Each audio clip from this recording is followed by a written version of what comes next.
The lantern swung gently in the September darkness, casting shadows that danced across the whitewashed walls of the nursery. Inside, a black boy of 15 sat perfectly still in a ladder-back chair, his eyes fixed on the sleeping white child in the cradle before him. His name was Samuel, though the master called him Sam, and he had been given an instruction that would have seemed impossible to anyone who understood the true nature of the place. He was to watch over the master's infant daughter through the night, alone, without supervision, while the family attended a neighboring plantation for a wedding celebration that would last until dawn. The house was empty save for Samuel and the child. Outside, the wind moved through the live oaks, carrying with it the salt smell of the distant marshes. The floorboards creaked beneath Samuel's weight as he shifted, though he tried to remain motionless. His hands, calloused from years in the fields and stables, rested on his knees. The baby, Miss Catherine, they called her, though she was scarcely 3 months old, breathed softly, her tiny fist curled against her cheek. Samuel knew what this meant. The master, Jonathan Hartwell, had chosen him specifically. Not Aunt Dinah, who had nursed 3 generations of Hartwell children. Not Patience, who worked in the house and knew every corner of it. Him. A field hand who had been brought inside for this singular purpose. The other enslaved people had watched him walk into the big house at dusk with expressions he could not read, fear, perhaps, or warning, or something else entirely. Trust, Master Hartwell had called it. "I trust you, Sam," he had said, his hand resting briefly on Samuel's shoulder with a weight that felt like an anchor. "My daughter's life is in your hands tonight. Do you understand?" Samuel had nodded, though understanding and agreeing were not the same thing. Now, in the lamplight, he studied the child's face. She looked peaceful, innocent, unaware that she had been born into a world built on the bodies of people like him. She would grow up in this house, learning to read and write, choosing her dresses, eventually marrying some other plantation owner's son. She would never know hunger the way Samuel knew it. She would never feel the lash. She would never stand on an auction block while strangers examined her teeth. The clock in the corner ticked toward midnight. Samuel wondered, not for the first time that night, what would happen if he simply walked out the front door. The house was empty. The overseer, Mr. Carnes, was 3 miles away at the Ridgeway plantation with everyone else. Samuel could take the main road or disappear into the swamp. He could run. But he knew what would follow. Dogs. Patrols. Torture for those left behind who might have helped him. And if he were caught, when he was caught, they would not simply punish him. They would make an example. They would break him in ways that would serve as lessons to every other enslaved person for 100 miles. And yet, the baby stirred, making small sounds. Samuel leaned forward, rocking the cradle gently as he had seen the women do. The motion seemed to soothe her, and she settled back into sleep. His reflection caught in the window glass, a ghost of himself, translucent and watching. 1, 2, 3. See here? What happened in Yes, those sir. hours 1, 2, between 3. midnight Good. and 4, dawn 5. would Keep be going. remembered 4, differently 5. by different people. The master would tell one version. The enslaved community would whisper another. And the truth, as always, would live somewhere in between, in the space where power and powerlessness met and created something neither side could fully control. This is that story. Samuel was born in the winter of 1834 on the Hartwell plantation in the low country of South Carolina, some 30 miles inland from Charleston. His mother, whose name was Ruth, delivered him in a cabin with a dirt floor and gaps in the walls wide enough to see through. The midwife was an elderly woman called Old Bess, who had brought more than 100 babies into the world of bondage and had long since stopped counting. Ruth was 19 years old and had been sold to the Hartwell estate 2 years earlier, separated from her mother and 2 younger sisters in the Richmond market. She had been purchased for her strength and her childbearing potential, assets that plantation owners calculated with the same cold precision they applied to cattle and cotton yields. Samuel's father was a man named Isaac who worked in the timber crew, cutting and hauling the massive pines that grew in the inland forests. Ruth and Isaac had no wedding, no ceremony, only the master's permission to take up together, which could be revoked at any moment. Isaac was sold away when Samuel was 14 months old. Ruth never spoke of him after that, though sometimes Samuel would catch her staring at nothing, her hands still in her lap, her eyes focused on some distant point only she could see. He learned early not to ask questions. Questions led to pain, hers or his, it made no difference. The past was a door that stayed closed. Samuel's earliest memories were of the quarters, 2 rows of cabins made from rough-cut pine and chinked with mud and moss. Each cabin housed anywhere from 6 to 10 people, depending on family size and the master's current labor needs. The cabins had no windows, only a single door that hung crooked on leather hinges, and a chimney made of sticks and clay that filled the interior with smoke on cold nights. The floors were dirt packed hard from years of traffic. In summer, the heat inside was suffocating. In winter, frost formed on the inside walls. He remembered his mother's hands, always moving, plaiting corn, mending clothes by firelight, grinding meal in a wooden mortar. She worked in the fields from sunup to sundown, chopping cotton in spring, hoeing in summer, picking in fall. During harvest season, she would not return to the cabin until well after dark, her back bent, her fingers bleeding from the sharp cotton bolls. Samuel and the other small children were left in the care of old Bess, who watched them in a clearing behind the quarters while their parents labored. Old Bess told stories. She spoke of Africa, though she herself had been born in Virginia and had never seen the ocean. She spoke of spirits in the water and the trees, of ancestors who watched over the living, of a time before chains. Samuel listened, not understanding much, but absorbing the cadence of her voice, the way she could make the past feel close enough to touch. When Samuel was 5, his mother was pregnant again.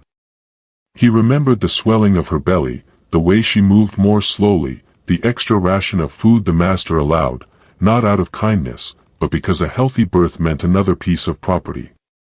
The baby, a girl, was born in July during the hottest week of summer. She lived 3 days. Ruth buried her in the small plot behind the quarters where other babies lay in unnamed graves, the earth soft and dark. Ruth did not cry where anyone could see her. But Samuel heard her at night, the sound muffled against the thin corn-shuck mattress they shared.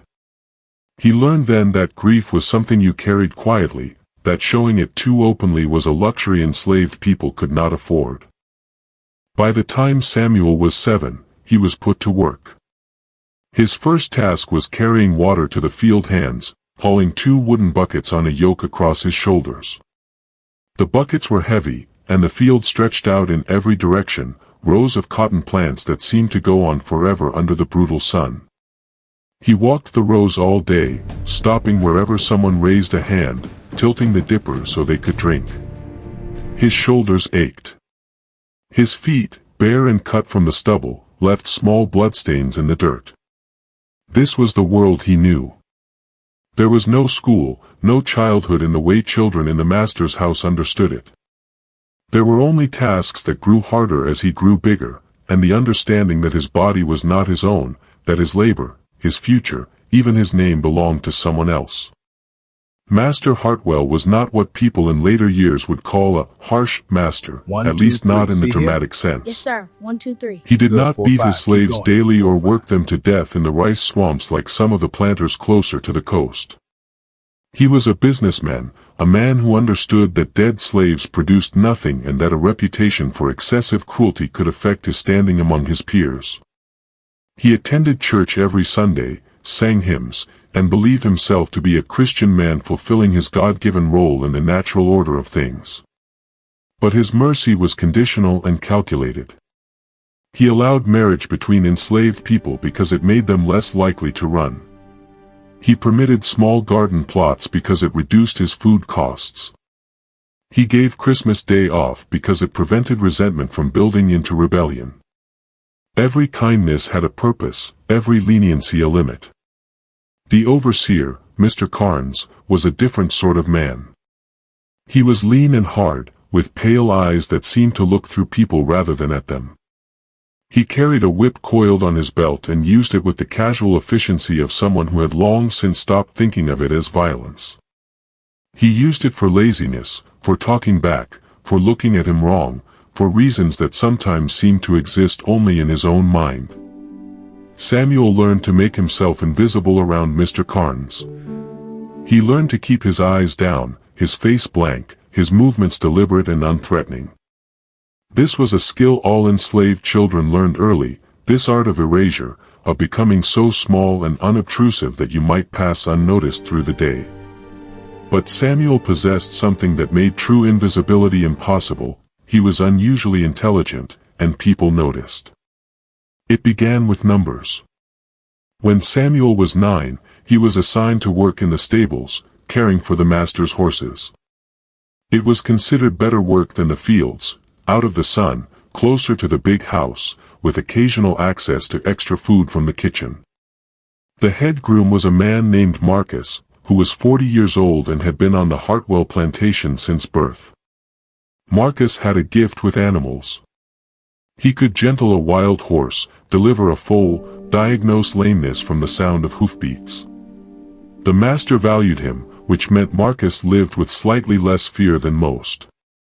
Marcus taught Samuel how to curry and brush, how to clean hooves and check for stones, how to recognize the signs of colic or fever. But he also taught him something else, how to count. The master kept detailed records of everything: horses bought and sold, feed consumed, breeding schedules.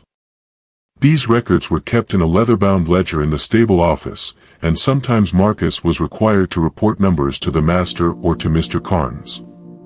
Marcus had taught himself to count by watching the master's son practice arithmetic on a slate, and over the years he had become proficient enough to manage the stable accounts.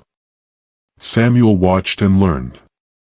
Within months, he could calculate feed requirements, predict when mares would foal based on breeding dates, and keep track of which horses were due for shoeing. He did this quietly, never showing off, never drawing attention. But Marcus saw it, and eventually, so did others. One afternoon in the spring of Samuel's 12th year, Master Hartwell came to the stables with a buyer from Virginia who was interested in purchasing one of the plantation's yearlings. The men discussed bloodlines and prices while Samuel worked nearby, apparently absorbed in polishing tack. The buyer quoted a figure. Master Hartwell countered with another. They negotiated, numbers flying back and forth: purchase price, boarding costs, potential stud fees.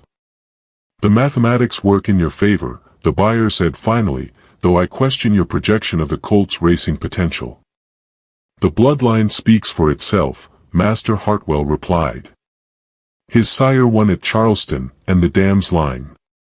Excuse me, master, Marcus interrupted, which was itself unusual enough to make both men turn. If I may. The dam's line includes 3 winners at distances over a mile. The colt shows her build, long in the leg, deep in the chest.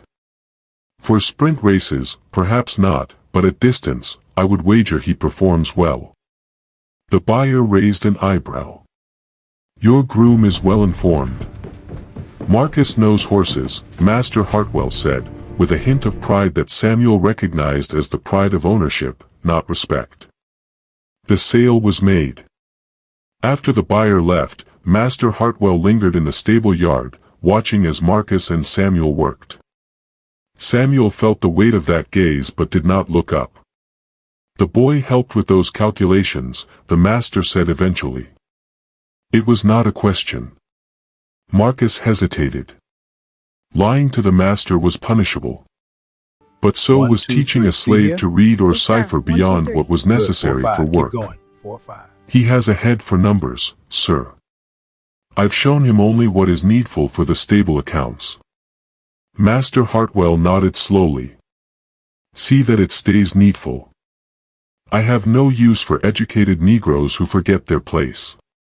It was a warning, and they both understood it. But Samuel's mind was not something that could be confined to what was needful. He noticed patterns everywhere, in the seasons, in the way cotton prices fluctuated, in the timing of slave sales. He observed that the master sold slaves in January and February when cash was needed to prepare for planting season. He noticed that women who had lost children were more likely to be sold, as if grief made them less valuable. He understood, though no one explained it to him, that the plantation was a machine designed to extract labor and profit, and that every decision, every kindness, every cruelty, served that machine. He also understood that his intelligence was dangerous. Enslaved people who were too smart, too aware, too questioning, they were trouble. They were the ones who plotted escapes, who could read freedom papers and forge passes, who might organize others. The system required ignorance to function smoothly. Samuel's mind was a threat to that ignorance. So he learned to hide it. He learned to perform stupidity when necessary, to ask simple questions he already knew the answers to let others believe he was merely good with horses and nothing more. This too was a kind of slavery, this constant self-suppression, this erasure of his own intellect. By the time he was 14, Samuel had been moved to working primarily in the stables and occasionally assisting with errands that required him to travel to neighboring plantations or into town. The master trusted him with these tasks because he was reliable, which meant he had never run, never stolen anything of value, never given Mr. Carnes cause to whip him. This trust was itself a form of control. The master was binding Samuel to the plantation not with chains but with responsibility, with the implicit understanding that good behavior might lead to better treatment, and that this better treatment could be revoked at any moment. But trust was a double-edged thing. It created opportunities. The summer of 1848 was brutal even by low-country standards.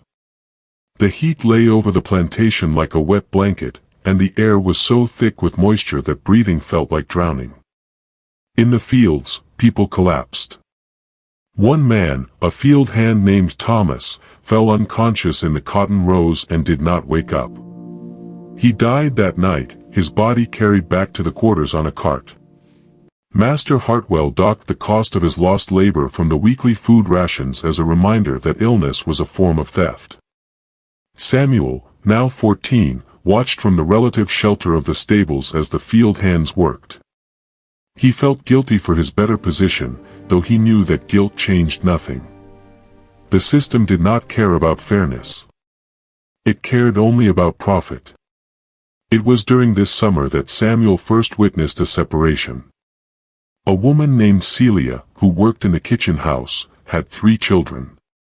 The oldest, a boy of 12 named Peter, had been hired out to a neighboring plantation for the harvest season, a common practice when labor demands exceeded supply. When Peter did not return after the harvest ended, Celia went to the master to ask about him. Samuel was in the yard, carrying water to the horses, when he saw her approach the big house. She stood at the bottom of the steps, enslaved people were not permitted on the porch, and called up to the master, who was sitting in a rocking chair reading a newspaper. "Master Hartwell, sir, please, I need to know about my Peter." The master looked up slowly, as if mildly inconvenienced. "The boy was sold," he said. "Mr. Ridgway made a fair offer, and I accepted." The words hung in the hot air. "Sold?" Celia's voice broke. "But sir, he was only hired out." "He's my son, sir. My boy." "He was my property," Master Hartwell corrected, his tone patient, as if explaining something to a child. "And I saw fit to sell him. You have 2 other children. You should be grateful I didn't sell them as well." Celia stood very still. Samuel could see her from where he stood, could see the way her hands clenched into fists, the way her whole body seemed to fold in on itself. For a moment, he thought she might scream or attack or do something that would result in her being whipped or sold or worse. But she did none of these things. She simply turned and walked back toward the kitchen house, her steps mechanical, her face blank. 1, 2, 3. Good. 4, 5. That Keep night, going. the 4, quarters were silent. Celia did not cry where anyone could hear her, but everyone knew. Everyone always knew. Samuel lay on his mattress, listening to his mother's breathing beside him, and thought about Peter, about all the Peters who had been sold away from their mothers, and he felt something hard and cold forming inside his chest. Rage was dangerous. Rage got you killed. So you buried it deep, packed it down, and went on living. September came, and with it a change in Samuel's circumstances. Master Hartwell's wife had died in childbirth 3 years earlier, leaving him with a young son, Master William, who was now 8 years old. In August of 1848, at the age of 42, Master Hartwell remarried. His new wife, Louisa, was 24 and came from a Charleston merchant family. She had been raised in the city, accustomed to house slaves and social events, and the isolation of the plantation seemed to unsettle her. She was also pregnant. The pregnancy was announced in October, and the entire household was reorganized around it. Rooms were cleaned and repainted. A nursery was prepared. A cradle was commissioned from a carpenter in town. And Louisa, who was nervous about childbirth, having witnessed her own mother die from it, became increasingly particular about who was allowed near her. This was when Samuel first entered the big house in a more permanent capacity. Marcus had broken his leg in November when a horse kicked him. The injury was severe, and although he survived, he would walk with a limp for the rest of his life and could no longer manage the physical demands of the stable work. Samuel, at 15, was the natural choice to take over many of Marcus's responsibilities. But Master Hartwell had other plans. "The boy is wasted in the stables," he said one evening to Mr. Carnes, not knowing that Samuel was within earshot, carrying firewood to the kitchen. "He's clean, he's quiet, and he doesn't steal. Louisa needs someone trustworthy around the house as her time approaches. See that he's properly instructed." And so Samuel was moved into the house, assigned to tasks that ranged from carrying water and wood to running errands for Louisa to standing quietly in corners while the White family took their meals, ready to fetch or carry as needed. It was a strange existence, this proximity to the family's private life. He saw them in ways field slaves never did, saw the master in his nightshirt, saw Louisa when she was tired and irritable, saw young William when he was lonely and bored. He also learned to move through the house like a ghost, to be present but not noticed, to anticipate needs before they were spoken. This was the highest art of house service, this ability to serve without seeming to exist. The baby was born on a cold night in February 1849.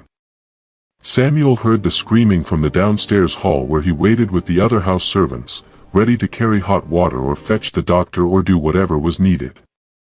The labor lasted 14 hours. When it was finally over, and the doctor emerged to announce that both mother and child had survived, Master Hartwell wept openly, his relief palpable. The baby was named Catherine, and she became the center of the household's entire universe. Catherine Hartwell was a colicky baby, prone to hours of inconsolable crying that left her mother exhausted and frayed. Louisa, who had barely recovered from the trauma of childbirth, struggled with the demands of motherhood. She had 2 slave women attending her, Patience, who managed the house, and Aunt Dinah, an elderly woman who had nursed 3 generations of Hartwell children. But Louisa trusted neither of them fully, suspecting that they resented her youth and her city manners. It was Aunt Dinah who first suggested that Samuel might be useful in the nursery. "The boy has gentle hands," she told Louisa one afternoon when Catherine had been crying for 3 hours straight. "I've seen him with the horses. He has a calming way about him." Louisa, desperate, agreed to try. Samuel entered the nursery uncertain of what was expected. Catherine was red-faced and screaming, her tiny body rigid with distress. Aunt Dinah handed the baby to him with a knowing look, and Samuel, terrified of dropping her, held her awkwardly against his chest. He began to hum. It was a song his mother used to sing, though he did not know the words, only the melody. It was something old Bess had taught her, a song that was older than any of them, carried across the ocean in the memories of people who had survived the Middle Passage. Samuel hummed it quietly, rocking slightly from foot to foot. Catherine's crying softened, then stopped. She blinked up at him with dark blue eyes, her small fist catching at his shirt. Louisa, watching from her chair, looked stunned. "How did you do that?" Samuel did not know how to answer. "I just held her, ma'am." From that day forward, Samuel became an unofficial part of the nursery routine. He was called upon when Catherine would not settle, when Louisa needed rest, when Aunt Dinah's old hands ached too much to carry the baby for long periods. He learned to change swaddling cloths, to prepare milk from the wet nurse, to recognize the different types of cries: hunger, pain, tiredness, loneliness. He also learned that caring for a white child was perhaps the strangest form of bondage he had yet experienced. He could hold this baby with tenderness, could soothe her and keep her safe, but she would grow up to own people who looked like him. She would be taught that he was inferior, that his kind were suited only for labor and servitude, that the order of the world was natural and God-ordained. He was helping to raise someone who would inherit the plantation, who would inherit him. And yet, when he looked at Catherine, who was just a baby, innocent and unaware, he could not help but feel a protective tenderness. She was not yet part of the system. She was just a small, vulnerable creature who needed care. This contradiction lived in him uneasily. The months passed. Spring came, and then summer, and Catherine grew from a newborn into a baby who could smile and grasp and make small sounds that delighted her parents. Samuel was permitted to take her into the garden on warm afternoons, walking with her in his arms while Louisa watched from the porch. These were strange interludes, moments when he was trusted with the most precious thing the master owned, when he could almost imagine a different world. But the world did not change. In June, a man named Joseph tried to escape. He was caught 3 miles from the plantation, dragged back by dogs and tied to the whipping post in the yard where everyone was forced to watch. Mr. Carnes administered 39 lashes, one short of the legal limit that required a doctor's supervision. Joseph's back was open to the bone. He survived, but the scars would mark him forever, a warning to everyone else. Samuel watched because he had to. They all had to.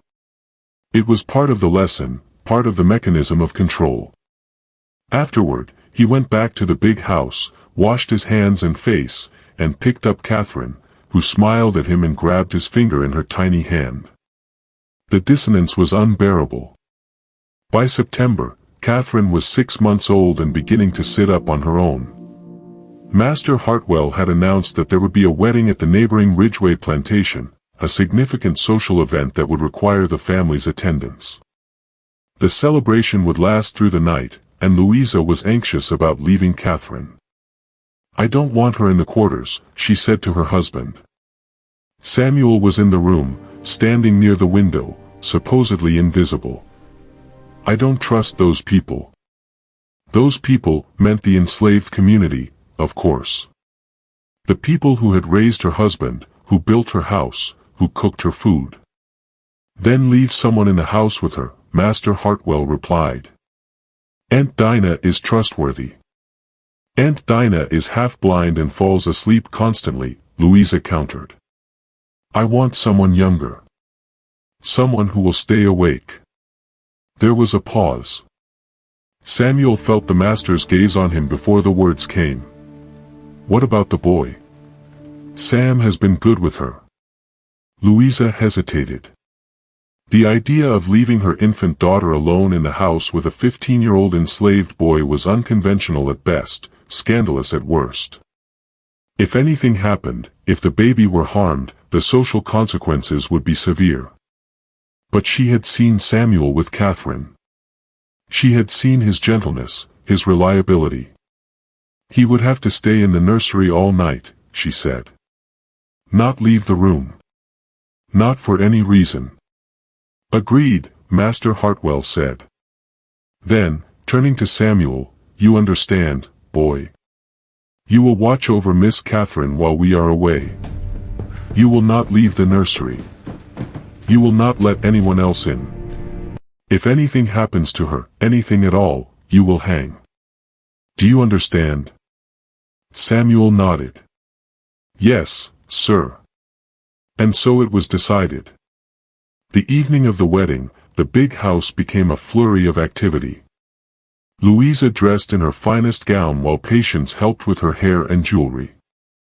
Master Hartwell prepared the carriage, and young William, who was being allowed to attend, was scrubbed clean and put into his good clothes. 1, 2, 3. See here? The household slaves who were required to accompany the family, a driver, a lady's maid, and a serving man, gathered their own belongings. Samuel stood in the nursery, Catherine in his arms, watching through the window as the carriage pulled away. Aunt Dinah had given him a long look before leaving for the quarters. "You be careful, boy," she had said. "Don't you do nothing foolish." He had not asked what she meant.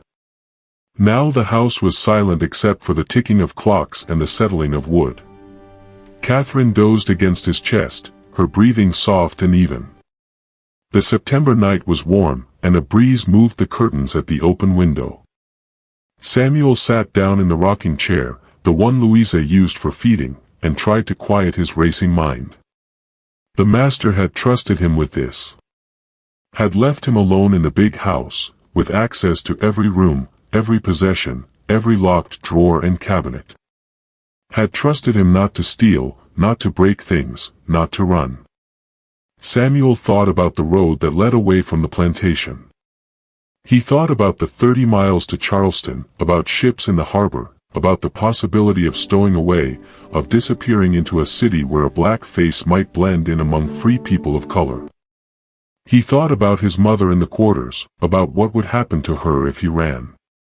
He thought about Catherine, sleeping peacefully in his arms, unaware that she was both his charge and his jailer. The hours passed slowly. He lit the lamp as darkness fell, keeping it low so as not to disturb the baby. He fed her when she woke, changing her swaddling as Aunt Dinah had taught him, singing to her when she fussed. The house creaked around them, full of shadows and secrets. Near midnight, Catherine woke crying. Samuel tried everything, rocking, singing, walking the floor, but she would not settle. Her cries grew louder, more distressed. He checked her for signs of illness, for fever or pain, but found nothing obvious. She simply seemed upset, inconsolable in the way babies sometimes were. He was standing at the window, trying to soothe her, when he saw the light. It was distant, coming from the direction of the quarters. Not the normal glow of cooking fires, but something brighter, more urgent. For a moment, Samuel could not place it. Then he smelled smoke. Fire. His mind raced. The quarters were burning, or one of the cabins was. He should go, should help, should do something. But he had been ordered to stay in the nursery, had been threatened with hanging if anything happened to Catherine. He stood frozen, the baby crying in his arms, watching the distant glow grow brighter. Then he heard voices outside. Shouting. The sound of running feet. Samuel moved away from the window, his heart pounding. He placed Catherine in her cradle, trying to quiet her, trying to think. If the fire spread, if the house was in danger, he would need to get the baby out. But leaving the nursery violated his orders. And if this was some kind of disturbance, some kind of uprising, he could be blamed simply for being in the house. There was a crash from somewhere downstairs. The sound of breaking glass. Samuel's blood turned to ice. Someone was in the house. He stood perfectly still, listening. Footsteps, moving through the lower rooms. Heavy footsteps, multiple people. Voices, low and urgent. He could not make out words, but the tone was clear, this was not supposed to be happening. Catherine continued to cry, her wails cutting through the silence. The footsteps stopped. Then they started moving toward the stairs. Samuel looked around the nursery frantically. There was no lock on the door. No weapon within reach. He was 15 years old, unarmed, alone, with an infant who would not stop crying. The footsteps reached the top of the stairs. Samuel did the only thing he could think of. He picked up Catherine, holding her against his chest, and positioned himself between the door and the cradle. If someone came through that door meaning harm, they would have to go through him first.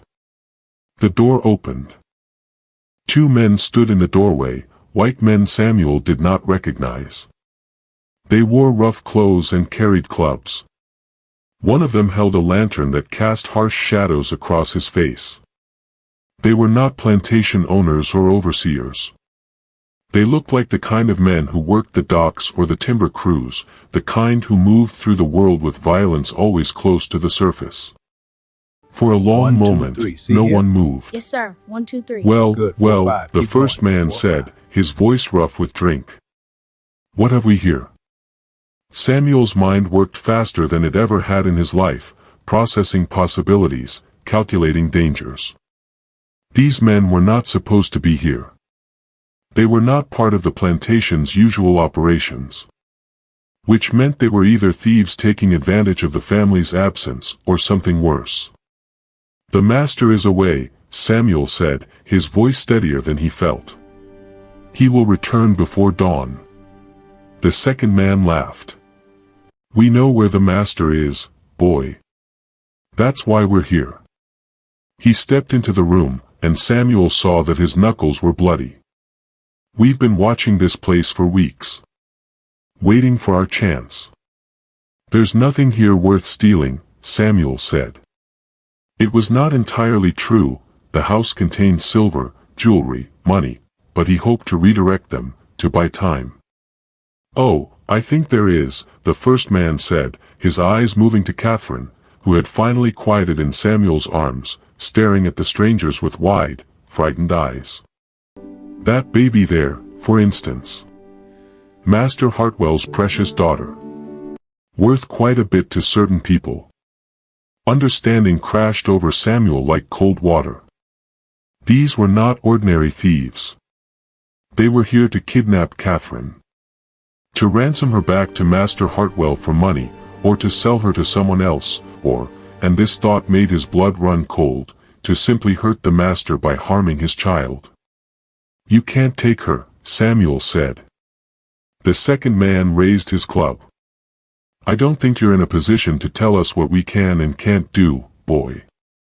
Samuel knew he should step aside. Should let them take Catherine and save himself. He was a slave. She was his master's daughter. The system demanded that he value her life above his own, but not that he die protecting it. If he fought these men, they would kill him, and no one would call it murder. He would simply disappear, another black body consumed by the machinery of violence that kept the South running.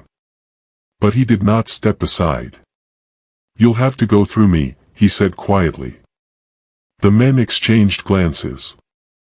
Then the first one shrugged. Have it your way. He started forward. What happened next came in fragments, moments that would later blur together in Samuel's memory. The man reaching for Catherine. Samuel turning, shielding her with his body. The impact of the club against his shoulder, a burst of pain that made his vision white out. Catherine screaming. Samuel stumbling, trying to stay upright, knowing that if he fell, if he dropped her, they would take her. He managed to stay on his feet. Managed to back toward the corner of the room, Catherine clutched against his chest. The second man was moving around to flank him. Samuel had nowhere to go. Then he heard it. The sound of dogs barking in the distance. Voices shouting. The patrol.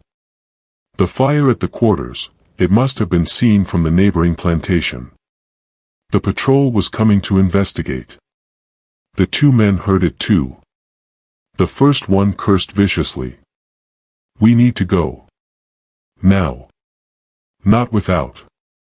There's no time. The first man was already backing toward the door. The patrol's here. They'll hang us for sure if they find us. The second man hesitated, looking at Samuel, at Catherine, weighing his options.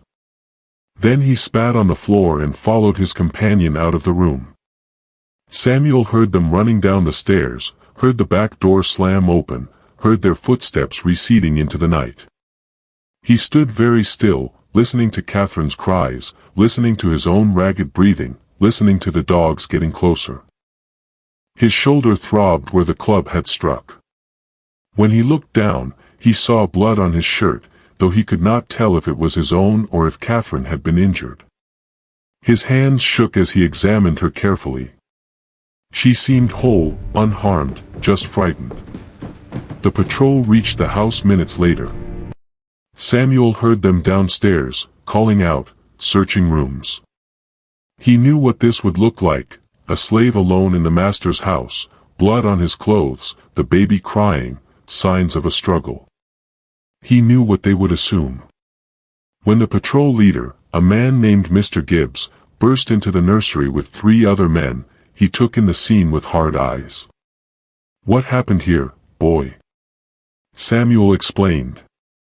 The fire at the quarters drawing everyone's attention. 1, 2, 3. Good. 4, The 5. 2 Keep white going. men 4, breaking 5. into the house. The attempted kidnapping. His resistance.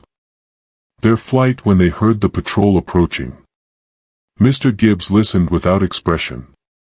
When Samuel finished, he said, "You expect me to believe that?" "It's the truth, sir." "The truth," Mr. Gibbs repeated slowly, "is that you were left alone in this house with your master's infant daughter. That you were found here with blood on your clothes and the child screaming. That you claimed 2 white men, men no one else saw, tried to steal the baby, but you fought them off." He shook his head. "That's quite a story, boy." Samuel felt the ground shifting beneath him. "Sir, tie him up," Mr. Gibbs ordered. "We'll let Master Hartwell sort this out when he returns." Samuel did not resist as they bound his hands. What would be the point? Fighting would only make things worse. He watched as one of the patrol members took Catherine, holding her awkwardly, and he saw the look in the man's eyes, suspicion, contempt, the assumption of guilt. They took him downstairs and tied him to a chair in the front hall. Catherine was carried to a neighboring plantation to be cared for until the Hartwells could be summoned. The patrol searched the house, looking for evidence of theft or damage. They found the broken window where the intruders had entered, but that proved nothing. Samuel could have broken it himself. The fire at the quarters had been small, contained to a storage shed. No one had been hurt, though the shed and its contents, tools, seed, stored corn, were destroyed. Whether the fire had been set deliberately to create a distraction or had been an accident, no one knew. Samuel sat in the chair, bound and silent, and waited for dawn. Master Hartwell arrived at first light, his carriage racing up the drive with a speed that spoke of panic. He burst through the front door with Louisa close behind, both of them still in their evening clothes, and his first words were, "Where is my daughter?" "Safe, sir," Mr. Gibbs assured him. "At the Ridgway place. Mrs. Ridgway is tending to her. The child is unharmed." Master Hartwell's relief was visible, his shoulders sagging. Then his eyes found Samuel, still tied to the chair, and his expression hardened. "What happened?" Mr. Gibbs recounted the night's events, the fire, the patrol's response, finding Samuel in the nursery with the crying baby and blood on his clothes. He presented Samuel's account of the intruders but made it clear he found the story implausible. 2 white men, Master Hartwell repeated. "And no one else saw them?" "No, sir. They could have escaped before we arrived, but—" Mr. Gibbs shrugged. "It's equally possible the boy is lying. He could have hurt the child, then invented the story to cover himself." Louisa made a small sound of distress. Was Catherine injured? You said she was unharmed. She appeared unharmed, ma'am. Frightened and crying, but no visible injuries. However, the boy has a wound on his shoulder that could suggest a struggle. A struggle with whom? Master Hartwell demanded. With my daughter?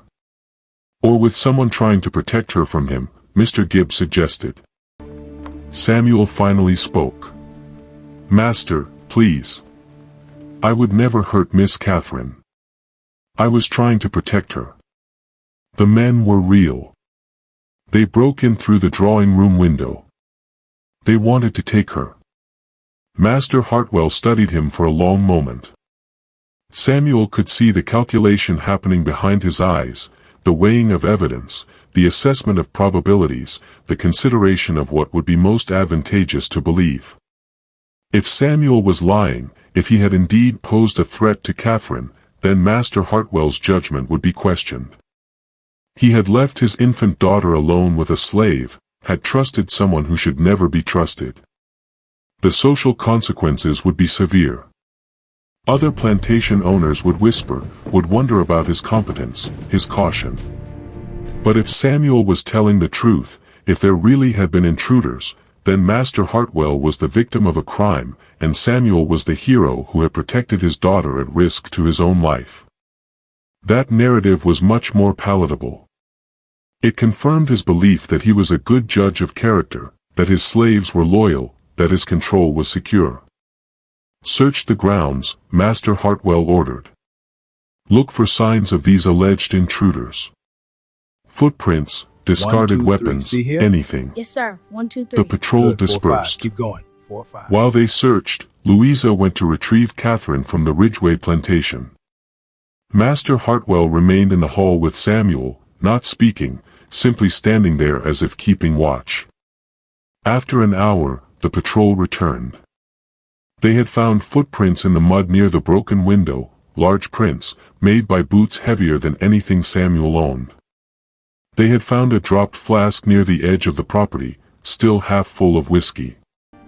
And one of the patrol members, examining the drawing room more carefully, had found bloody smudges on the wall near the window that matched the height of a man's hand, not a boy's. The evidence was not conclusive, but it was suggestive. Mr. Gibbs presented his findings with obvious reluctance. It appears there may have been intruders, sir. Though without witnesses or the men themselves, we cannot be certain of their intentions. Master Hartwell nodded. Untie the boy. Samuel felt the ropes fall away from his wrists. He stood slowly, his shoulder aching, his entire body stiff from sitting bound for hours. Sam, Master Hartwell said, his voice quiet. Did you protect my daughter last night? Yes, sir. Did you have opportunity to run? To leave the house and save yourself? Samuel hesitated. The truth was dangerous, but so was a lie. Yes, sir. And yet you stayed. Yes, sir. I was given a duty.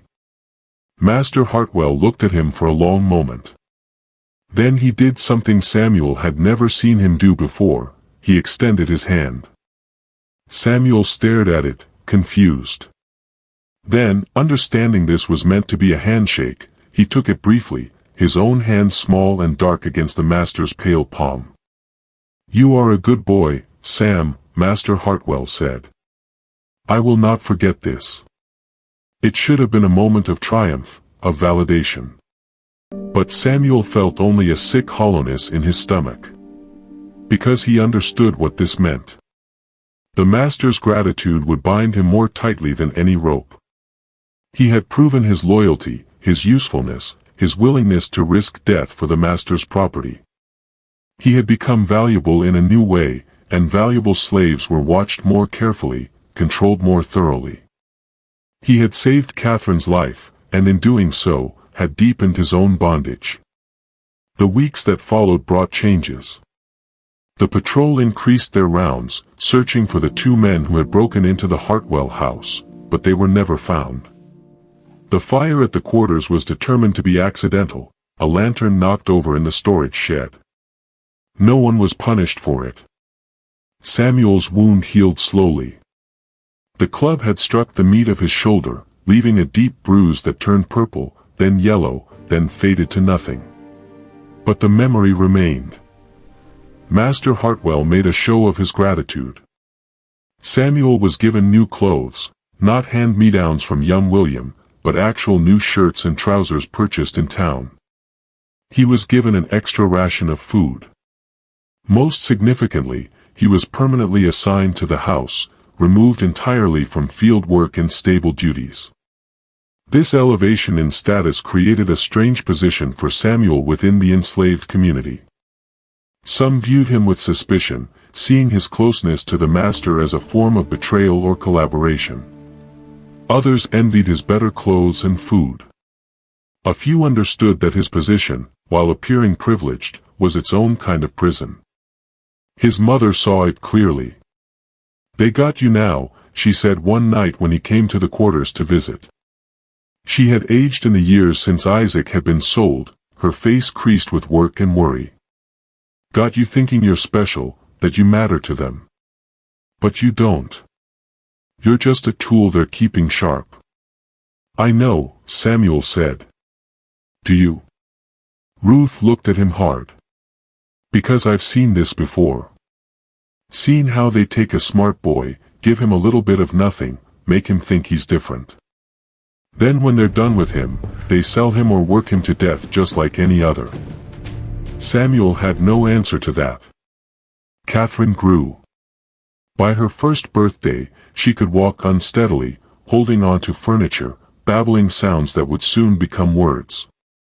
She recognized Samuel, reaching for him when he entered the room, crying when he left. Louisa commented on it, half pleased and half disturbed by her daughter's attachment to a slave. "She trusts him," Aunt Dinah observed. "Children know." "Know what?" 1, 2, 3. Louisa asked. Yes, sir. 1, 2, 3. "Know who means Good, 4, them 5. well Keep and who going. don't." 4, 5. Samuel tried not to think too much about what would happen as Catherine grew older, as she learned to speak and understand the world around her. Would she remember him when she was 5, 10, 15? Would she remember that he had protected her? Or would she simply learn to see him as her parents did, as property, as a thing to be used? In the spring of 1850, when Catherine was just over a year old, something happened that would alter the trajectory of Samuel's life once more. Master Hartwell announced that he was running for the state legislature. It was an ambitious move, one that would require significant financial resources and social capital. The campaign would involve extensive travel, speeches, entertaining potential supporters, and generally being away from the plantation for extended periods. "I need someone I can trust," he said to Louisa one evening. Samuel was in the room, standing near the wall, apparently invisible. "Someone to manage certain affairs while I'm away. Carnes is competent, but he's not educated. He can oversee the field work, but I need someone who can handle correspondence, keep accounts, interact with business associates." "You need a secretary," Louisa said. "I need a secretary I can control absolutely," Master Hartwell corrected. "Someone who cannot run off or sell my secrets or develop ambitions of his own." The implication was clear, though the words remained unspoken. Over the next months, Samuel found himself being educated in earnest. Master Hartwell hired a tutor, not for Samuel directly, but for young William, and Samuel was permitted to sit in the corner of the schoolroom and listen. He was given books to read, accounts to practice, letters to copy. The master's justification was that an educated slave was more valuable, more useful, and therefore more expensive to replace. What Master Hartwell did not seem to realize, or perhaps did not care about, was that education was dangerous in ways that transcended immediate utility. Every book Samuel read opened new possibilities in his mind. Every ledger he balanced showed him the mathematics of exploitation. Every letter he copied demonstrated the power of written words to create or destroy. He read Frederick Douglass's narrative, smuggled to him by Marcus, who had somehow acquired it from a visiting merchant. He read it in secret, at night, by candlelight, and it lit something in him that could not be extinguished. Here was proof that enslaved people could think, could write, could understand their bondage and articulate their humanity. Here was proof that the system was not natural or inevitable but constructed, and what was constructed could be dismantled. He also read the Bible, the entire Bible, not just the passages Master Hartwell quoted on Sundays about slaves obeying their masters. He read about Exodus and liberation, about justice and judgment, about a God who freed captives and overthrew empires. He began to understand that the Christianity preached from the plantation church was a carefully curated version, designed to maintain control, and that other interpretations were possible. By the summer of 1851, when Samuel was 17, he could read and write as well as most white boys his age. He could calculate complex interest, maintain double-entry bookkeeping, and compose business correspondence. He had become exactly what Master Hartwell wanted, an intelligent, useful slave whose value made him easier to control. But intelligence cuts both ways. Samuel had also learned to forge signatures, to alter documents, to create passes that would allow an enslaved person to travel.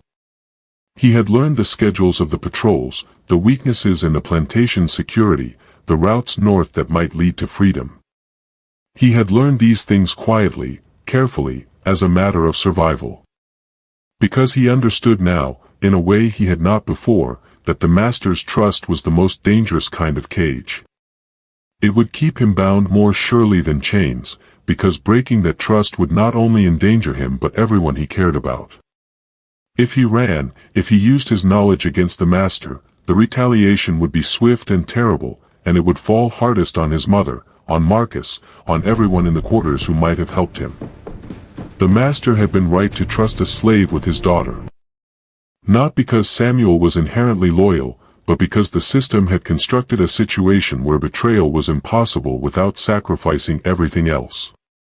This was the genius of slavery. It made your love for others into chains. The presidential election of 1852 brought tensions to a head across South Carolina and the broader South. The Compromise of 1850 had attempted to settle the question of slavery's expansion into new territories, but it had satisfied no one. See here? Yes, sir. Southern 1, 2, planters 3. feared the Good. growing 4, 5. power Keep of going. northern free 4, 5. states. Northern abolitionists grew more vocal and organized. And enslaved people like Samuel, watching these political battles from their position at the bottom of the social order, began to understand that the white people who owned them were afraid. Fear made them more dangerous.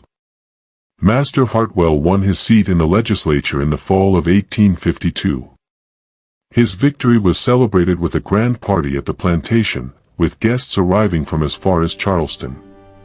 Samuel, now 18, served as a kind of aide-de-camp, managing logistics, ensuring guests were accommodated, overseeing the house slaves who cooked and served.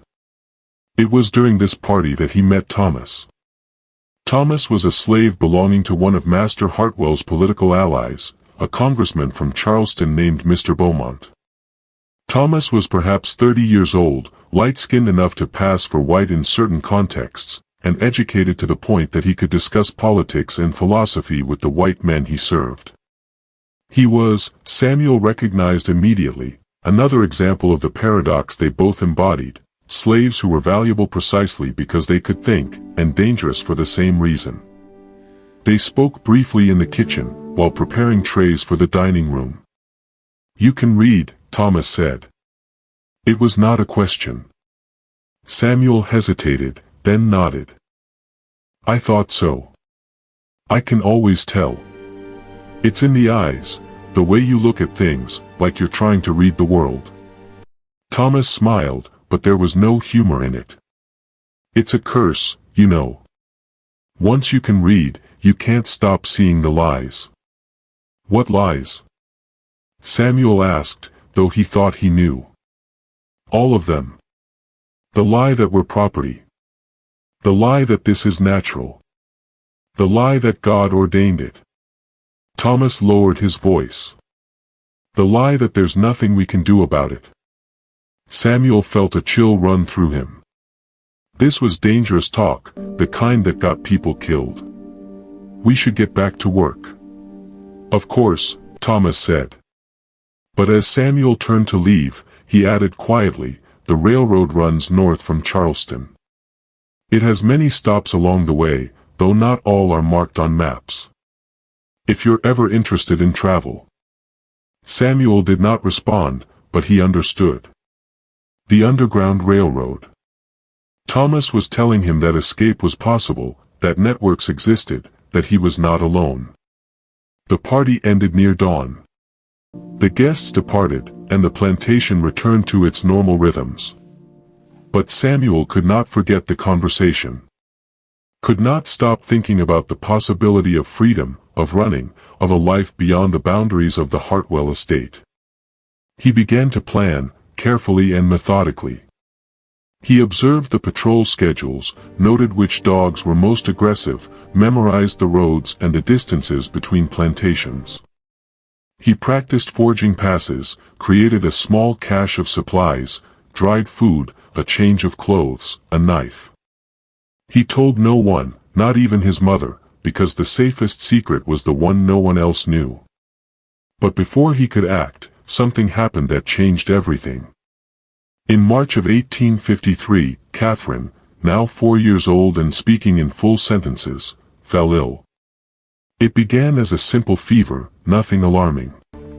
Children got fevers all the time. But within 2 days, the fever spiked, and she developed a rash that covered her body in red welts. The doctor was summoned and diagnosed scarlet fever. Louisa was beside herself. Scarlet fever was a killer of children. There was no reliable treatment, only rest and prayer and hope.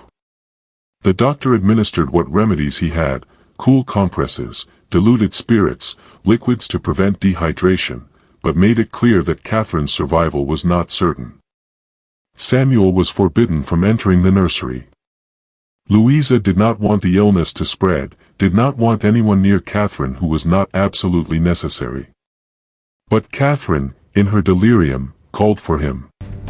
Called for Sam, asked where he was, cried when told he could not come. On the third night of the illness, when Catherine's fever reached its peak and the doctor grimly informed the family to prepare for the worst, Louisa relented. "Let the boy see her," she said, her voice breaking. "If she's going to die, let her have what comfort she wants." Samuel entered the nursery wearing a cloth over his face, as the doctor had instructed. Catherine lay in her small bed, her face flushed, her breathing labored. When she saw him, her eyes, glassy Yes, with sir. fever, 1, 2, 3. brightened Good, slightly. 4, 5. Keep going. 4. "Sam," she whispered. He sat beside her bed and took her small hand in his. "I'm here, Miss Catherine. Don't go." "I won't."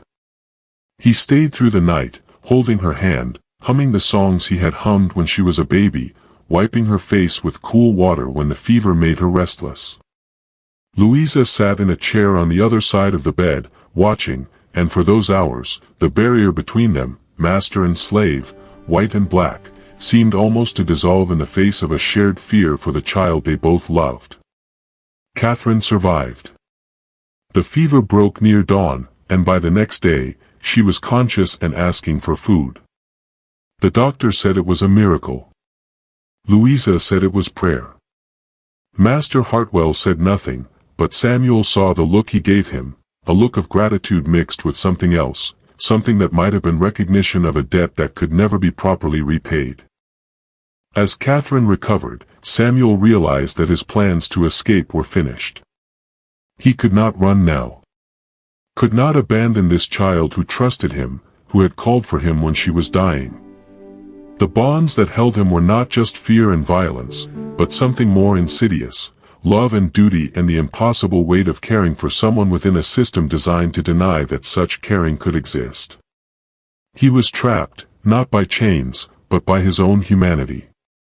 The years that followed brought incremental changes, each one tightening the complexity of Samuel's position. Master Hartwell's political career advanced. He became influential in state politics, advocating for the protection and expansion of slavery, speaking at rallies about states' rights and the Southern way of life. Samuel accompanied him on some of these trips, managing papers and schedules, sitting silently in the back of halls while his master gave speeches about the inferiority of the black race and the necessity of perpetual bondage. The irony was not lost on him. Catherine grew into a bright, curious child who followed Samuel around the house asking questions about everything. Why was the sky blue? Where did the horses come from? Why couldn't she go to the quarters? Her innocence was heartbreaking because Samuel could see the indoctrination beginning, the subtle ways her parents were teaching her to view him not as a person but as a possession. By 1856, when Samuel was 22 and Catherine was 7, the political situation in the country had deteriorated to the point that even sheltered plantation children could sense it. There was violence in Kansas over the question of slavery. A senator had been beaten nearly to death on the Senate floor. The Supreme Court had ruled in the Dred Scott case that black people, whether enslaved or free, could never be citizens. Samuel read these developments in the newspapers he was allowed to access, and he understood that the country was moving toward a reckoning. The question was not if but when the fragile compromises would collapse entirely. In the quarters, people spoke in whispers about uprisings, about violence, about the possibility that the tensions between North and South might erupt into open war. Some held out hope that such a war would lead to freedom. Others feared it would only bring more suffering. Samuel's mother died that year, in August, from a fever that took her quickly. He was not with her when she passed. He was in Charleston with Master Hartwell for political meetings, and by the time he returned, she had already been buried in the plot behind the quarters. He stood at her grave alone, and he felt the weight of all the years she had survived, all the indignities she had endured, all the children she had lost, and he wept for the first time since he was a small boy. Marcus found him there. The old groom, now nearly 60 and crippled by the injury from years ago, sat down on a log near the grave and waited until Samuel's grief had subsided. "Your mama was strong," Marcus said finally. "Stronger than most people knew. She survived things that would have broken anyone else. She shouldn't have had to survive them," Samuel said, his voice raw. "No. She shouldn't have. None of us should." Marcus was quiet for a moment. "You know they're going to sell me soon." Samuel looked up, startled. "What? I'm old. Can't work like I used to. And with the master spending more time in politics than farming, he's looking to cut costs. Sell off the slaves who aren't earning their keep." Marcus smiled sadly. "I heard him and Mr. Carnes talking about it last week. They figure I might fetch a small price from someone who needs a stable hand who don't have to do heavy work." "Where will they send you?" "Don't know. Don't matter much. Wherever it is, I won't see you again." Yes, sir. 1, 2, 3. The finality of it hit Samuel hard. Marcus had been the closest thing he'd had to a father figure, the one who had taught him to read numbers, to think carefully, to observe and remember. "I'm sorry," Samuel said, inadequate words for an impossible situation. "Don't be sorry. Just remember what I taught you. And remember that this," Marcus gestured at the plantation around them, at the big house in the distance, at the whole system that contained them, "this isn't forever. Nothing is. Not even this." Marcus was sold the following month to a plantation in Georgia. Samuel never saw him again. The losses accumulated. His mother. Marcus. Others from the quarters who were sold or died or simply disappeared into the vast machinery of slavery that consumed people without record or memory. Samuel felt himself hardening, the soft places inside him calcifying into something that could withstand the constant grief. But Catherine remained a complication. She was 8 years old now, old enough to understand some of what was happening around her but young enough to still see Samuel as a person rather than a thing. She had been forbidden from spending too much time with him. Louisa worried it was inappropriate for a young lady, but she found ways to seek him out, to ask him questions, to show him her lessons and ask for his opinion. "Sam, do you think I read this poem well?" she would ask, standing in the doorway of whatever room he was working in. "Yes, Miss Catherine." "Very well.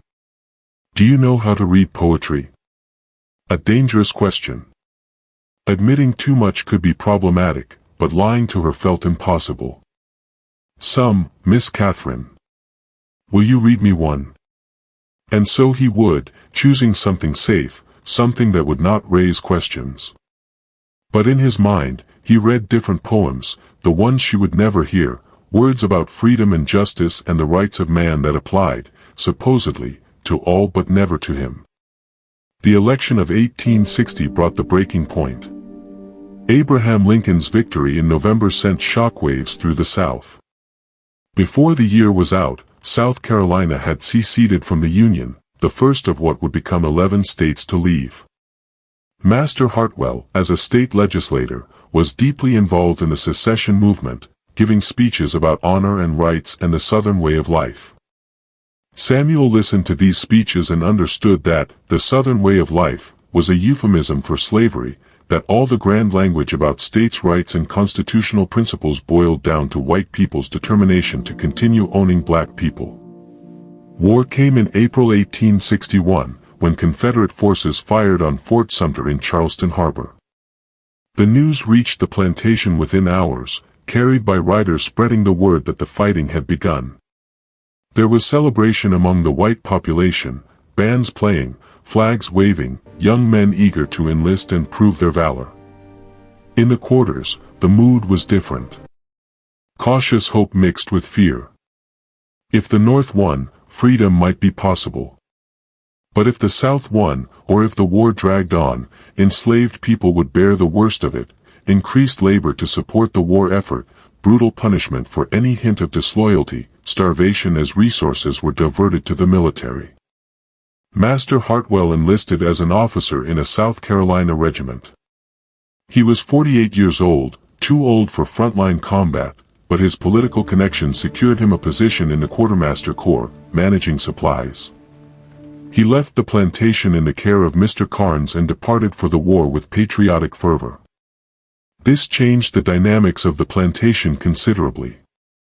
Mr. Carnes had always been harsh, but with the master gone and wartime conditions increasing pressure, he became brutal. Rations were cut.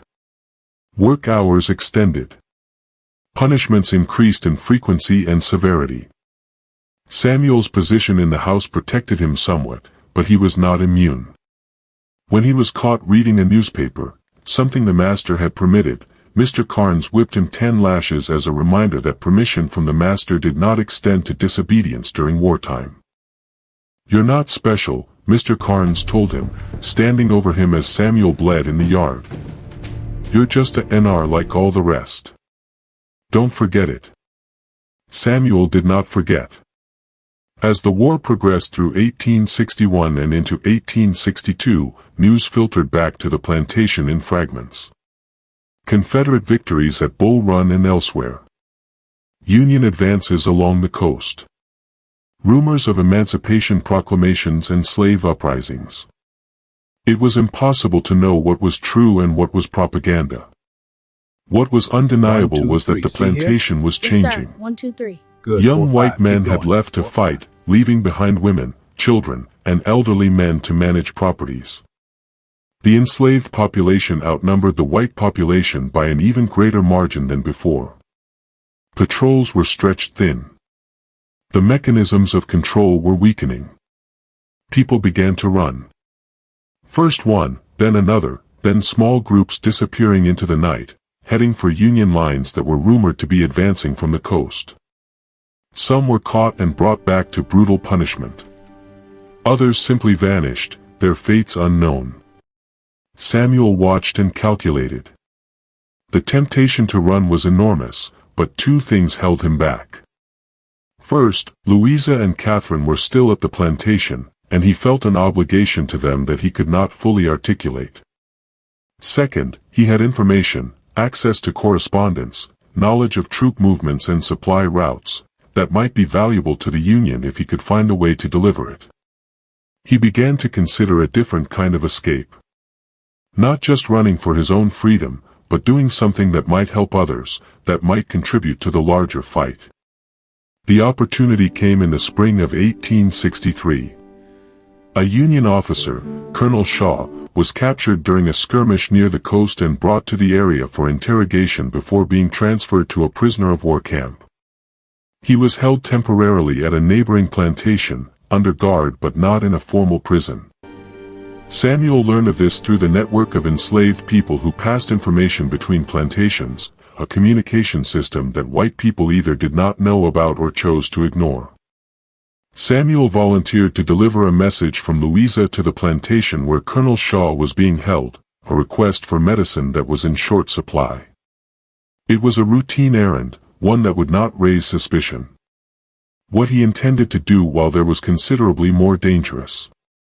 He found the colonel in a converted storage room, guarded by 2 Confederate soldiers who were more interested in their card game than their prisoner. Samuel delivered the message to the plantation's overseer, then made his way toward the storage room on the pretext of retrieving supplies. The guards barely looked at him. To them, he was just another slave on an errand, invisible and irrelevant. Samuel slipped a folded piece of paper through the gap under the door. He had written it carefully the night before, in handwriting that could not be traced back to him, with information about Confederate supply routes, troop positions, and planned movements that he had gleaned from correspondence passing through Master Hartwell's papers. He did not wait to see if the colonel received it. He simply collected the supplies he had ostensibly come for and left. Whether the information ever reached Union commanders, Samuel never knew. But the act itself mattered to him. It was a small rebellion, a tiny assertion of agency in a system designed to deny him any. It was dangerous and possibly futile, but it was something. The war ground on. By late 1863, the Confederacy was struggling. The Union blockade had strangled the Southern economy. Food was scarce. The plantation's cotton sat in warehouses, unable to be sold. Enslaved people who had been held in check by the threat of patrols and punishment began to sense that the old order was crumbling. Master Hartwell returned home on leave in December, gaunt and exhausted. The war had aged him. He was no longer the confident planter and politician but a man who could see the possibility of defeat and everything it would mean, loss of property, loss of status, loss of the world he had built. He called Samuel to his study the day after arriving. "I need you to be honest with me, Sam. Are the others planning to run?" Samuel considered the question carefully. The truth was yes, many were planning to run as soon as the opportunity arose. But saying so would endanger them. "I can't speak for others, Master. But you would know. You hear things." Master Hartwell leaned back in his chair, looking old and tired. "I've always treated you well, Sam. Better than most. I trust you. I need to know if I can continue to trust you." There it was again. Trust as a weapon. Trust as a chain. "You can trust me to do my duty, Master," Samuel said, choosing his words carefully. "As I always have." It was true, in a way. He would continue to do the duties he was assigned. But those duties did not include betraying other enslaved people who were seeking freedom. Master Hartwell seemed satisfied with this answer. He dismissed Samuel and returned to the war the following week. Catherine, now 11, was old enough to understand that something fundamental was changing. She asked Samuel about the war, about what would happen if the South lost, about whether things would be different. "Everything will be different, Miss Catherine," he told her. "Will you still be here?" It was an innocent question, but it cut deep. "I don't know. I hope you will be," she said. "I would miss you if you went away." Samuel thought about all the people he had lost who had gone away, his father, his infant sister, Marcus, his mother, countless others sold or dead or disappeared. He thought about how white people grieved their losses with memorials and mourning clothes and obituaries, while black people's losses were erased, unrecorded, unremembered. "I would miss you too, Miss Catherine," he said, and meant it, despite everything. Lincoln's Emancipation Proclamation had technically freed enslaved people in Confederate territory at the start of 1863, but on the ground, in South Carolina, far from Union lines, it had meant nothing. Freedom existed on paper but not in reality. The plantation continued to operate. People continued to work. The overseer continued to enforce discipline with violence. But the idea of freedom had taken root. It was spoken about in whispers, passed from plantation to plantation, cultivated in the secret spaces where enslaved people gathered away from white supervision. Freedom was coming. The only question was when and at what cost. In the spring of 1864, Union forces advanced into South Carolina. Sherman's march to the sea had devastated Georgia and was now pushing into the Carolinas. Confederate resistance was collapsing. The end was near. Mr. Carnes, sensing the shift, became even more violent. He whipped people for imagined infractions, trying to maintain control through terror. Several enslaved people ran and were not pursued. There were no longer enough patrols to catch them all. Samuel made his decision. On a warm April night, with Union troops reported to be less than 20 miles away, he packed a small bag, food, a change of clothes, the papers he had forged that might pass as freedom documents. He said goodbye to no one, because goodbyes were dangerous. He simply waited until the house was quiet, then slipped out through the kitchen door. But before he reached the edge of the property, he stopped. Catherine's window faced the back garden. A light was on, she was still awake, unusual for this hour. Samuel stood in the shadows, torn between the freedom that lay ahead and the child who trusted him. Then he heard it. Voices. Men approaching the house. Not Confederate soldiers, these were different, rough and loud. Deserters, perhaps, or scavengers taking advantage of the chaos to loot abandoned plantations. Samuel knew that sound. He had heard it before, years ago, on the night men had broken into the house to kidnap Catherine. The night he had been given a choice between his own safety and hers. History was repeating itself. He could run. The men might not even enter the house. And if they did, it was no longer his responsibility. The war was ending. Slavery was ending. He owed nothing to the Hartwells. But Catherine was 11 years old and alone. Samuel dropped his bag and ran back toward the house. The ending came in fragments, like the war itself. Samuel found the men breaking through the back door, 3 of them, armed with pistols and knives, their faces hard with the kind of desperation that war creates. They were not soldiers on either side, just violent men taking what they could while the world burned. This time, Samuel did not hesitate. He shouted, raising the alarm, and the house erupted in chaos. Louisa appeared at the top of the stairs with Catherine behind her. Mr. Carnes, who had been sleeping in the overseer's house, came running with a rifle. The fight was brief and brutal. One of the intruders fired a shot that missed. Mr. Carnes killed one of them with the rifle. The other 2 fled into the night. In the aftermath, standing in the shattered doorway with his heart pounding and his hands shaking, Samuel understood that he had made a choice that would define him. He had chosen to stay. Had chosen to protect rather than run. Had chosen the bonds of human connection over the possibility of freedom. Mr. Carnes looked at him across the room, and for the first time, something like respect flickered in the overseer's eyes. "You could have run," he said. "Yes, sir." 1, 2, Why 3, didn't you? see here?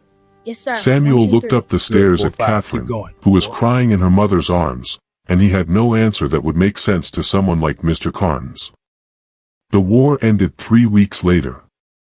Lee surrendered at Appomattox, and the Confederacy collapsed.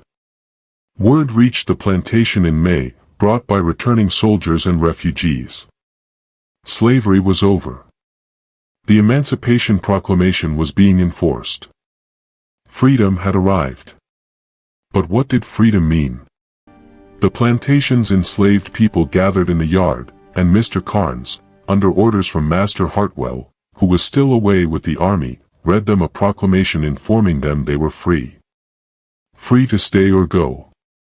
Free to work for wages or seek employment elsewhere. Free. Most left within days.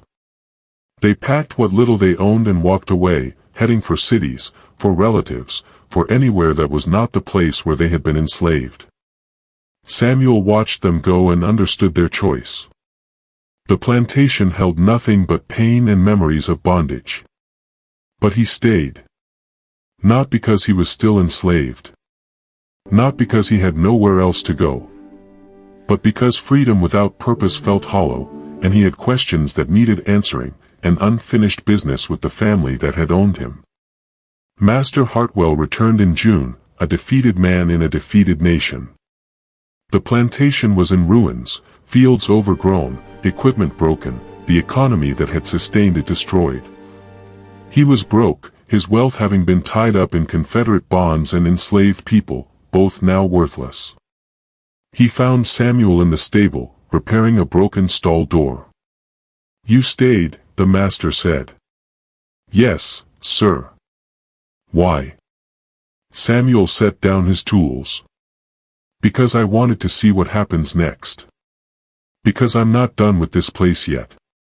Because," he paused, searching for words that would express the complexity of what he felt. "Because someone needed to remember." Master Hartwell looked confused. "Remember what?" "Everything. All of it. What happened here? What was done?" Samuel met his eyes directly, something he had rarely done in all the years of bondage. "You'll write your version of this war, of this place, of what it meant. But I know another version. And someone needs to remember that too." They stood in silence for a moment, the former master and the former slave, separated by a gulf that freedom could not bridge. "What will you do?" Master Hartwell asked finally. "I don't know yet," Samuel said. And it was the truth. The years after the war were strange and turbulent. The South struggled through Reconstruction, with formerly enslaved people trying to build new lives while former slaveholders tried to maintain as much of the old order as possible. Samuel remained at the plantation, working for wages now, a free man in name if not entirely in circumstance. He saved his money. Learned to read law books from a traveling teacher who set up a school for freed people in the nearest town.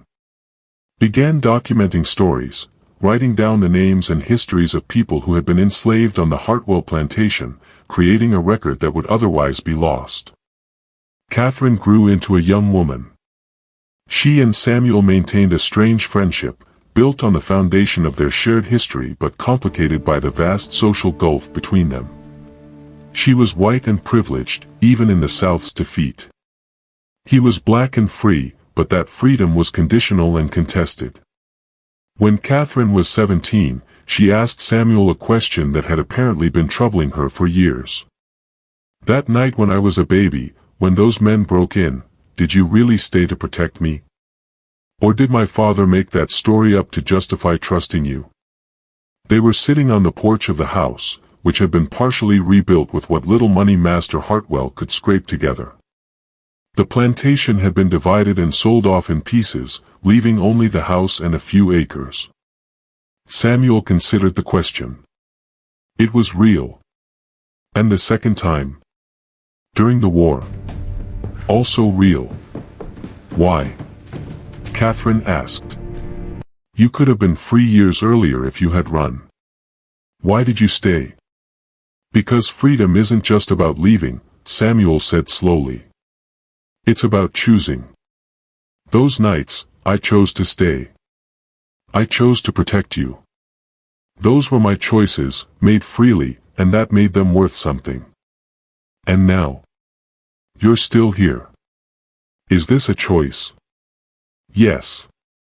But why choose this place? 1, 2, 3. See here? After Yes, everything sir. it 1, 2, 3. represents. Good. 4, 5. Keep Samuel going. looked out at the land, the fields that had been worked by enslaved people for generations, the graves behind the quarters that held people whose names were already being forgotten. Because someone needs to remember. Someone needs to hold the memory of what happened here, the truth of it, so it can't be erased or turned into a comfortable story about the Old South and faithful servants. Is that what we are to you? Catherine asked quietly. A story to be told?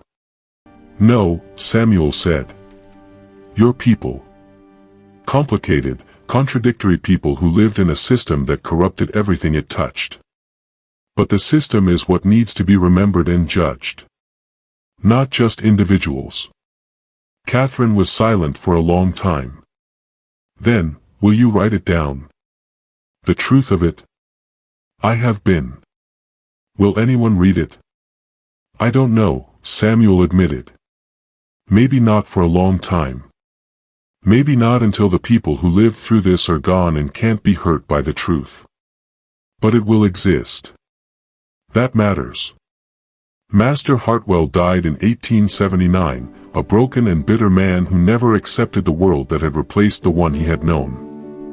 Samuel attended the funeral, standing at the back of the small group of mourners, and felt nothing but a tired sadness for all the wasted human potential the system had destroyed, not just enslaved people, but the people who had owned them too, who had built their identities on a foundation of violence and exploitation and could not imagine any other way to exist. Catherine inherited what remained of the estate. She married a schoolteacher from Charleston, a man with progressive views who had fought for the Union. They converted the plantation house into a school for black children, one of the first in the region. Samuel taught there. Used the education that had once been forbidden to him to educate others. Wrote his histories in the evenings, filling notebook after notebook with names and stories and truths that the official records would never contain. He never married. Never left the plantation, though he could have. He died in 1903 at the age of 69, having outlived slavery by 38 years. Catherine was at his bedside, an old woman herself by then, and her last words to him were, "Thank you for staying." His notebooks were placed in a trunk in the attic of the old plantation house.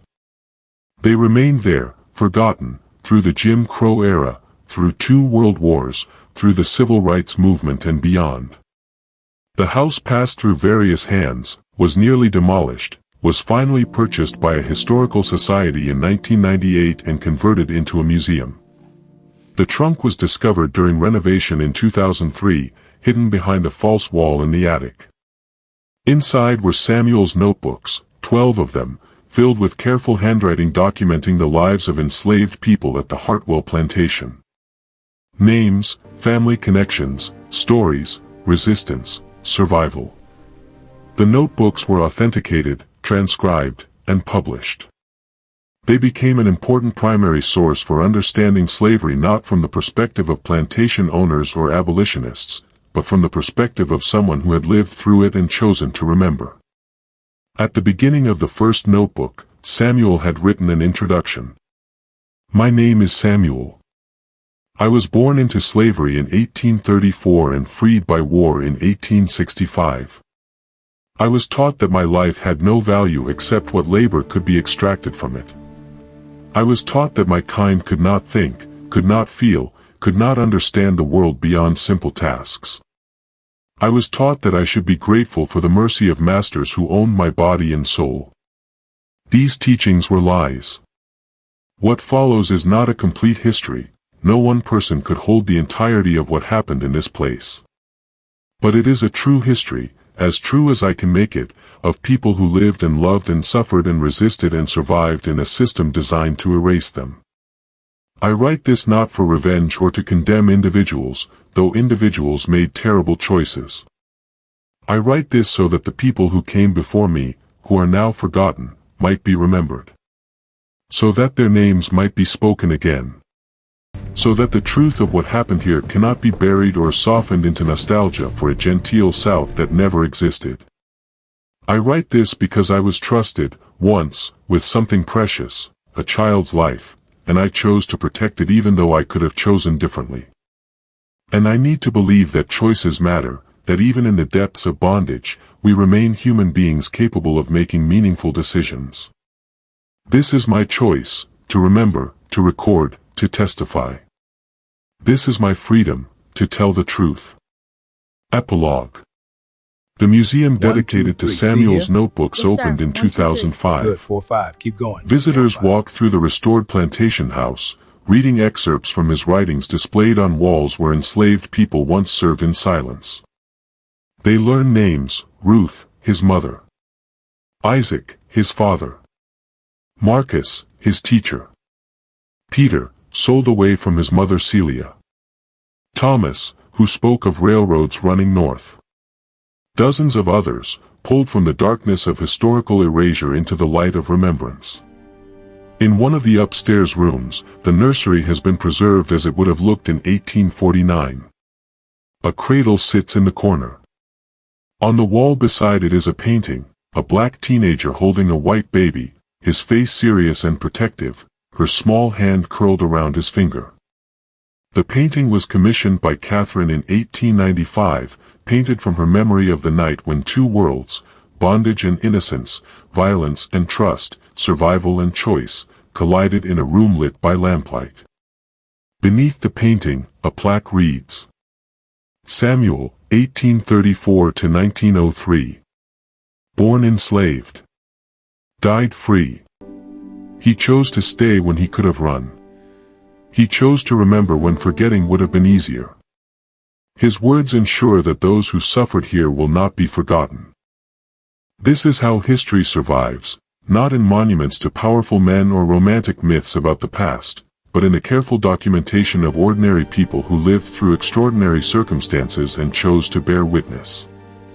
This is how the dead speak, through the hands of those who write their names. This is how justice, incomplete and delayed though it may be, begins, with the truth, told clearly, without flinching. Samuel's story was nearly lost.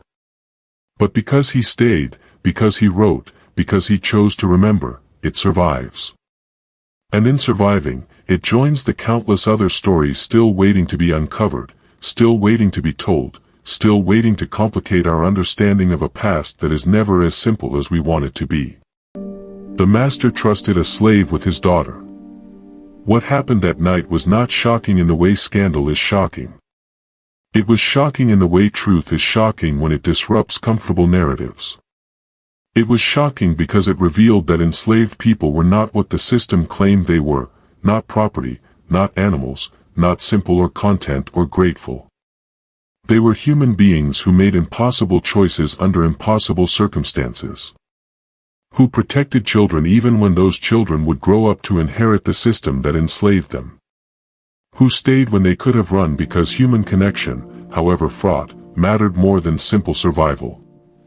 Samuel's story does not offer easy answers or redemption. It offers only what he promised in his first notebook, the truth, as true as one person could make it. That truth is this: slavery was an engine of human suffering that destroyed families, broke bodies, and attempted to crush souls. It failed to crush them entirely only because of the extraordinary resilience and humanity of people who should never have been forced to be resilient, who should never have had to prove their humanity. Their names deserve to be remembered. Their stories deserve to be told. Their choices, made in darkness, deserve to be acknowledged in light. This is Samuel's legacy. This is what he chose. This is what remains.